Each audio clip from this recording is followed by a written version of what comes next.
اعوذ باللہ من الشیطان الرجیم بسم اللہ الرحمن الرحیم یا بنی اسرائیل اذکروا نعمتی التي انعمت علیکم وانی فضلتکم علی العالمین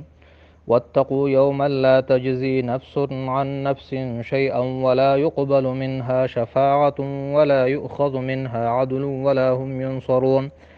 وَإِذْ نَجَّيْنَاكُمْ مِنْ آلِ فِرْعَوْنَ يَسُومُونَكُمْ سُوءَ الْعَذَابِ يُذَبِّحُونَ أَبْنَاءَكُمْ وَيَسْتَحْيُونَ نِسَاءَكُمْ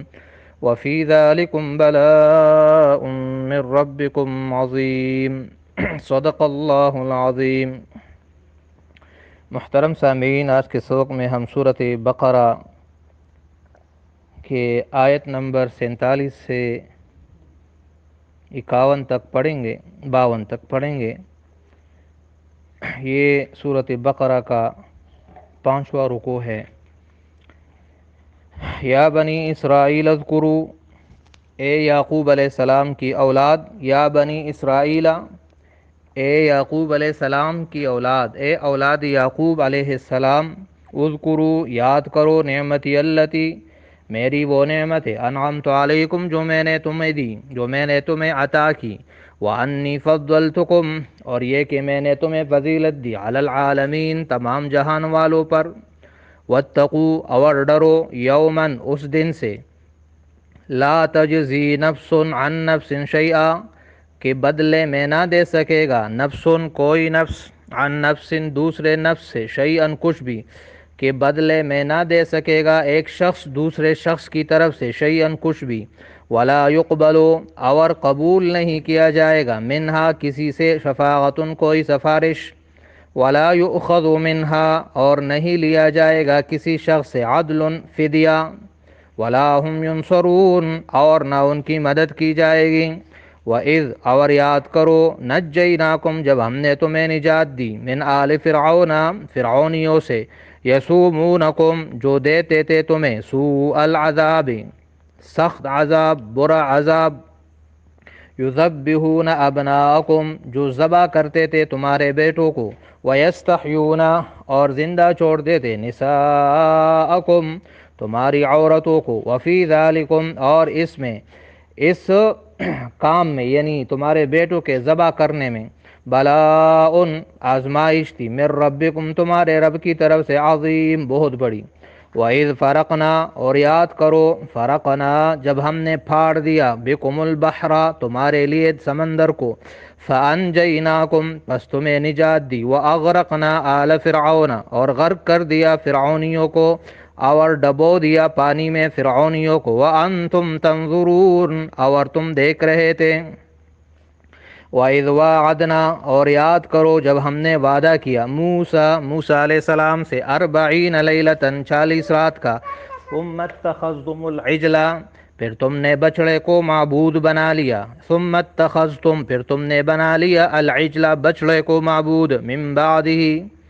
موسیٰ علیہ السلام کے بعد، یعنی اس کے جانے کے بعد، وَأَنْتُمْ ظَالِمُونَ، اور تم ظالم ہو،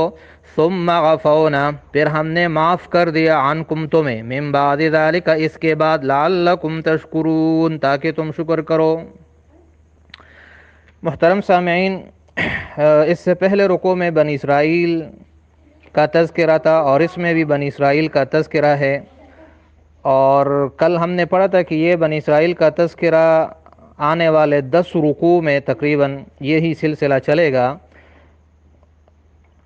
کل کے رکوع میں بنی اسرائیل پر جو اللہ تعالیٰ نے نعمتیں کی تھی، اس کا اجمالاً تذکرہ تھا، مختصراً تذکرہ تھا، اور یہاں سے اب اس کی تفصیل اللہ تعالیٰ بیان فرما رہا ہے۔ بنی اسرائیل کے بارے میں کل ہم نے پڑھا تھا کہ یہ یعقوب علیہ السلام کے 12 بیٹے تھے، اور ان کی نسل تھی، ان سے یہ قوم بنی تھی، اور یہ 6 لاکھ سے زیادہ آبادی پر مشتمل تھی، اور یہ مصر میں رہتے تھے۔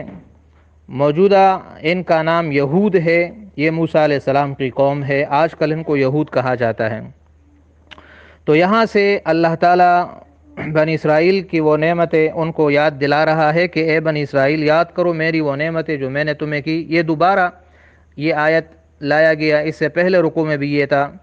اور یہ کہ میں نے تمہیں فضیلت دی تمام جہانوں پر۔ تمام جہانوں سے مراد اس وقت کی جتنی قومیں تھیں، اس میں بنی اسرائیل افضل تھے۔ باقی مجموعی طور پر نبی علیہ السلام کی جو امت ہے یہ سب سے فضیلت والی امت ہے۔ اور پھر آگے اللہ ان کو فرما رہے ڈرو اس دن سے کہ کوئی شخص دوسرے سے کچھ کام نہ آئے گا، اور نہ کسی سے سفارش قبول ہوگی، اور نہ کسی سے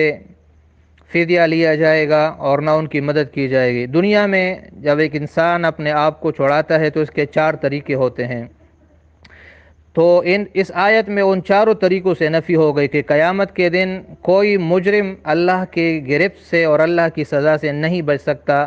نہ تو اس صورت میں کہ کوئی خود اس کے بدلے میں اپنے آپ کو جہنم میں ڈال لے کہ اس کو چھوڑ دو اور مجھے اس کی جگہ جہنم میں ڈال دو، تو یہ بھی ممکن نہیں، اور نہ ہی اس کافر کے لیے کسی کی سفارش قبول ہوگی، اور نہ ہی اس سے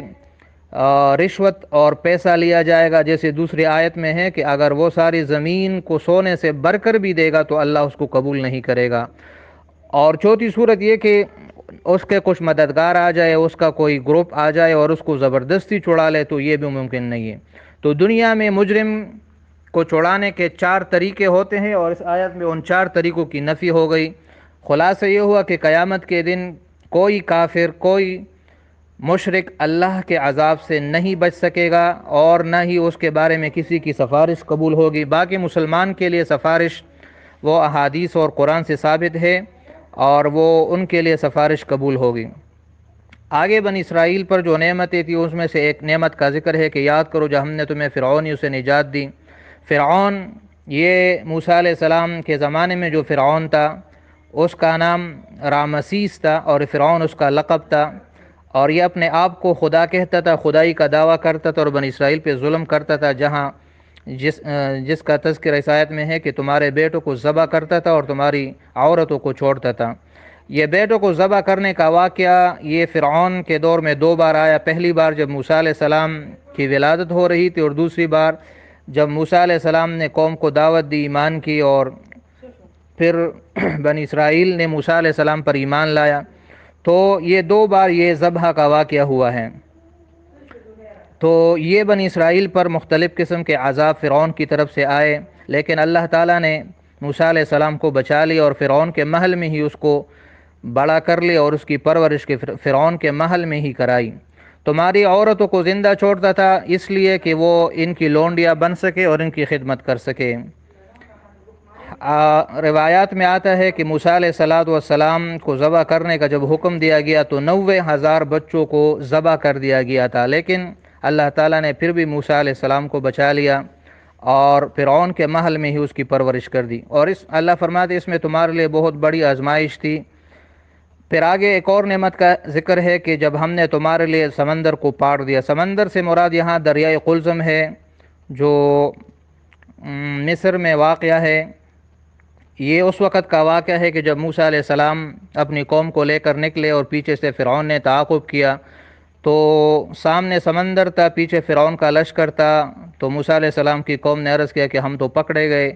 تو اللہ نے فرمایا نہیں، میرا رب میرے ساتھ ہے۔ تو اللہ نے فرمایا اپنی لاٹھی سمندر پہ ڈال دو، جس سے سمندر کا پانی دونوں طرف کھڑا ہو گیا اور بیچ میں راستہ بن گیا، اور موسیٰ علیہ السلام اپنی قوم کو لے کر وہاں سے پار ہو گئے۔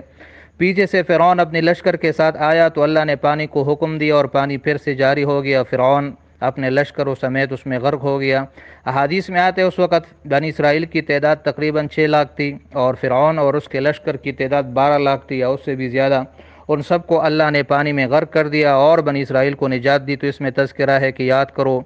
جب ہم نے تمہارے لیے دریا کو پاڑ دیا، دریا سے مراد یہاں پر دریائے قلزم ہے، تمہیں نجات دی اور فرعونیوں کو غرق کر دیا۔ فرعون بھی غرق ہو گیا اور اس کی لشکر بھی غرق ہو گئی، سب کچھ ڈوب گیا۔ پھر اللہ نے فرعون کو باہر نکالا تاکہ آنے والے قیامت تک کے آنے والے انسانوں کے لیے وہ عبرت کا نمونہ بن جائے، اور آج تک اس کی لاش وہ مصر کے عجائب گھر میں پڑی ہے عبرت کے لیے۔ وَأَنْتُمْ تَنْظُرُونَ، اور تم دیکھ رہے تھے۔ پھر آگے ایک اور نعمت کا تذکرہ ہے کہ یاد کرو جب ہم نے موسیٰ علیہ السلام سے 40 رات کا وعدہ لیا۔ یہ اس وقت ہوا جب فرعون غرق ہوا، تو پھر موسیٰ علیہ السلام کو ہی طور پہ چلے گئے تاکہ اللہ کی طرف سے کوئی کتاب لے آئے، تو 40 رات موسیٰ علیہ السلام نے وہاں گزارے۔ اب موسیٰ علیہ السلام وہاں چلے گئے اور پیچھے کیا ہوا، ثم اتخذتم العجل من بعدہ، کہ پھر تم نے بچڑے کو معبود بنا لیا اس کے بعد۔ یہ سامری نام کا ایک منافق تھا موسیٰ علیہ السلام کی قوم میں، موسیٰ علیہ السلام کو ہی طور پہ چلے گئے، یہاں اس نے سونے سے ایک بچڑا بنا لیا، اور وہ ایک آواز دینے لگا، اس سے ایک آواز آنے لگی، اس کے ذریعے سے اس نے قوم کو گمراہ کر دیا۔ تو اس میں اس طرح اشارہ ہے کہ پھر تم نے بچڑے کو معبود بنا لیا اور شرک میں مبتلا ہو گئے اور تم ظالم تھے، کیونکہ اللہ کی نظر میں سب سے بڑا ظلم وہ شرک ہے، جیسے قرآن میں دوسری جگہ ان شرک لظلم عظیم، کہ بے شک شرک جو ہے یہ بہت بڑا ظلم ہے۔ لیکن اللہ فرماتے پھر ہم نے تمہیں یہ گناہ بھی معاف کر دیا، پھر یہ شرک کا بہت بڑا گناہ یہ بھی تمہیں معاف کر دیا اس کے بعد، اس لیے تاکہ تم شکر کرو۔ تو یہ بنی اسرائیل پر جو اللہ نے انعامات کیے ان کا مختصر تذکرہ تھا۔ آگے اور انعامات بھی آئیں گے، یہ آگے تقریباً 10 رکوع یہ سارا بنی اسرائیل سے خطاب ہے۔ اس میں ہمارے لیے سبق یہ ہے کہ بنی اسرائیل کے جو اچھے کام اللہ ذکر کرے ہم اس کی پیروی کرے، اور جو ان کے برے کام ہے تو وہ یہ امت اپنے آپ سے وہ نکال دے۔ جیسے حدیث میں آتا ہے نبی علیہ السلام نے فرمایا کہ تم پہلی قوموں کی پیروی کرو گے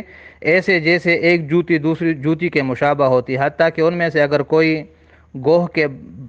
بل میں بھی گھسا ہو تو تم اس میں بھی گھس جاؤ گے۔ مطلب یہ کہ یہ مسلمان اور بنی اسرائیل کا تذکرہ قرآن نے اس لیے بہت زیادہ کیا تاکہ یہ جو امت ہے یہ ان سے عبرت حاصل کرے اور ان کی تاریخ سے سبق حاصل کرے، تو اس لیے اس کا تذکرہ ہے۔ تو اس میں ہمارے لیے سبق یہ ہے کہ جس طرح بنی اسرائیل کو اللہ نے بہت ساری نعمتیں دی لیکن انہوں نے اس کی ناشکری کی، تو اس کی وجہ سے ان پر مختلف قسم کے عذاب آئے۔ تو اگر یہ امت جو بہترین امت ہے اگر یہ بھی اسی طرح کرے گی تو اس پر بھی مختلف قسم کے اللہ کی طرف سے سزائے وہ آئے گی۔ تو کوشش کرنی چاہیے کہ یہ جتنی بھی برائیاں بنی اسرائیل کے اللہ بیان کرے وہ یہ امت اپنے آپ سے نکال لے۔ تو انشاءاللہ باقی جو بنی اسرائیل پر اللہ کی نعمتیں ہیں وہ باقی انشاءاللہ کل پڑھیں گے۔ آج کے لیے اتنا ہی کافی ہے۔ السلام علیکم ورحمۃ اللہ وبرکاتہ۔